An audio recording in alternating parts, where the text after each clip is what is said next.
क्या सच में Spiderman brand new day में वेनम अपीयर होने वाला है? गाइस, नो वे होम के बाद हर स्पाइडरमैन फैन सिर्फ एक ही चीज का वेट कर रहा है, MCU में वेनम की एंट्री। और ब्रांड न्यू डे के ट्रेलर में कुछ ऐसे हिडन क्लूज मिले हैं जो इस थ्योरी को पहले से भी ज्यादा स्ट्रॉन्ग बना देते हैं। तो आज हम सिर्फ वेनम से रिलेटेड हर एक डिटेल को कनेक्ट करेंगे और देखेंगे कि क्या मार्वल सच में हमें वेनम की सरप्राइज एंट्री देने वाला है। So without wasting any time, let's begin.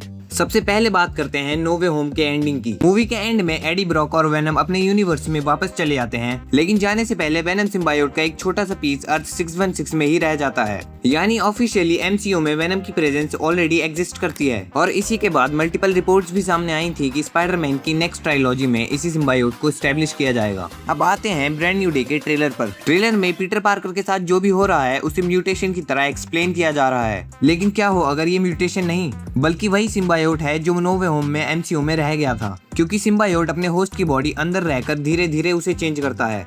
और हो सकता है ट्रेलर में हम उसी प्रोसेस की शुरुआत देख रहे हो। और इसी ट्रेलर में एक और डिटेल फैंस का ध्यान खींच रही है। एक सीन में ऐसा लगता है कि पीटर को ऑर्गेनिक वेबिंग मिलने वाली है। नॉर्मली स्पाइडरमैन को वेब शूट करने के लिए वेब शूटर्स की जरूरत पड़ती है, लेकिन वेनम सिम्बायोट सूट को किसी गैजेट की जरूरत नहीं होती। अगर MCU भी कॉमिक्स को फॉलो करता है तो ये वेनम का पहला बड़ा हिंट हो सकता है। और अब कनेक्शन और भी इंटरेस्टिंग हो जाता है। कॉमिक्स की सीक्रेट वॉर्स में पीटर पार्कर को सूट तब मिलता है जब वो अपनी लाइफ के सबसे बुरे फेस में होता है। वो मेंटली और फिजिकली कम्प्लीटली टूट चुका होता है। तब सिम्बायोट उसके साथ बॉन्ड बनाता है, उसे हील करता है, उसकी पावर्स को पहले से भी कई गुना ज्यादा पावरफुल बना देता है।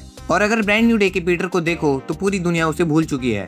ना आंट में, ना MJ, ना नेड और ना ही एवेंजर्स। ट्रेलर में पीटर का अकेला अपार्टमेंट वाला सीन काफी इंपॉर्टेंट लगता है, क्योंकि ये उसकी लोनलीनेस को हाईलाइट करता है। और वेनम सिम्बायोट यूजुअली वही होस्ट चूज करता है जो इमोशनली ब्रोकन हो। ऐसा ही एग्जैक्टली हमने टोबी के स्पाइडरमैन के साथ होते हुए देखा है, इसलिए ये मूवमेंट उसके बॉन्ड बनाने का परफेक्ट सेटअप हो सकता है। और कॉमिक्स में भी सिम्बायोट अक्सर अपने होस्ट तब चूज करता है जब वो इमोशनली सबसे वीक होते हैं। अब ट्रेलर की कुछ हिडन डिटेल्स देखते हैं। कई फैंस ने नोटिस किया कि एक शॉट में पीटर का लेफ्ट हैंड ऑलमोस्ट ब्लैक दिख रहा है। इसी ट्रेलर के बॉडी स्कैन वाले सीन में पीटर के इंटरनल बॉडी ग्राफिक्स भी ब्लैक कलर में दिखाए गए हैं। और मार्वल यूजुअली ऐसी विजुअल डिटेल्स बिना रीजन के नहीं डालता। अब अगली डिटेल और भी ज्यादा क्रेजी है। एक सीन में रूफ टॉप पर पानी की बूंदें गिर रही होती हैं। अगले ही शॉट में पीटर अपने कान बंद कर लेता है। पहली नजर में ये नॉर्मल लगता है, लेकिन अगर ध्यान से सुनो तो बैकग्राउंड में एक अजीब और तेज साउंड भी सुनाई देती है। और हम सब जानते हैं high frequency sound venom symbiote की सबसे बड़ी वीकनेस होती है। क्या मार्वल यहाँ हमें साइलेंटली वेनम को टीज कर रहा है? अब बात करते हैं पीटर की आईज की। ट्रेलर के कुछ शॉट्स में उसकी आंखें कम्प्लीटली ब्लैक दिख रही हैं, बिल्कुल वैसे ही जैसे एडी ब्रॉक की आंखें वेनम के साथ बॉन्ड बनने के बाद बदल जाती हैं। लेकिन हम एक क्लू से कुछ प्रूव नहीं कर सकते, लेकिन जब इतने सारे क्लूज एक ही डायरेक्शन में पॉइंट कर रहे हो तो थ्योरी काफी स्ट्रॉन्ग लगने लगती है।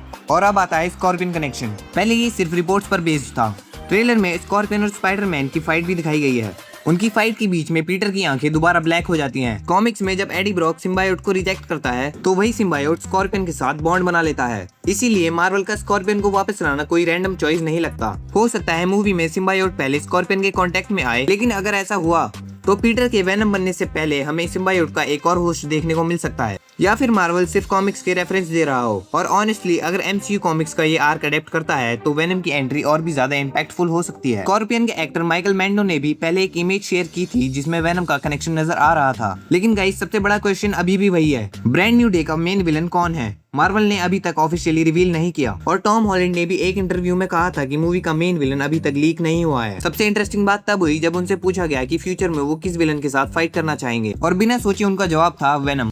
हो सकता है टॉम सिर्फ फ्यूचर की बात कर रहे हो, लेकिन क्या पता वो हमें इनडायरेक्टली टीज कर रहे हो। और एक और चीज, ज़ेंडाया पिछले कई प्रमोशनल इवेंट्स में बार बार ब्लैक और सिल्वर कॉम्बिनेशन पहन रही हैं। फैंस का मानना है कि ये वेनम सिम्बायोट की हल्की सी हिंट हो सकती है। ये सिर्फ फैशन चॉइस नहीं हो सकती, लेकिन मार्वल एक्टर्स पहले भी प्रमोशंस के वक्त हिडन हिंट्स देते आए हैं। और फाइनली कुछ प्लॉट लीक्स का क्लेम यह है कि मूवी के क्लाइमेक्स में पीटर की कंडीशन बहुत बुरी हो जाएगी और उसके बाद वही MCU में बचा हुआ सिम्बायोट उसके साथ बॉन्ड बनाएगा। अगर ऐसा होता है तो हो सकता है वेनम पूरी मूवी में ना दिखे, लेकिन सिर्फ एक mind blowing post credit scene ही पूरे थिएटर को हिला देने के लिए काफी होगा। तो फिलहाल ऑफिशियली कुछ भी कंफर्म नहीं हुआ है, लेकिन नो वे होम का सिम्बायोट, ट्रेलर के hidden clues, comic panels, Tom Holland के स्टेटमेंट्स और मेन विलन जो अभी तक रिवील नहीं किया गया, इन सबको एक साथ देखा जाए तो वेनम की एंट्री की पॉसिबिलिटी पहले से भी काफी ज्यादा स्ट्रॉन्ग लगती है। मार्वल ने सालों पहले एक ऐसी चीज सेटअप की थी जिसका पे ऑफ शायद अब मिलने वाला है। अब तुम बताओ, क्या तुम वेनम को ब्रांड न्यू डे में देखना चाहते हो? और तुम्हारे हिसाब से वो पूरी मूवी में अपीयर करेगा या सिर्फ पोस्ट क्रेडिट सीन में? कमेंट करके जरूर बताना। और अगर वीडियो पसंद आई हो तो लाइक और चैनल को सब्सक्राइब करना मत भूलना,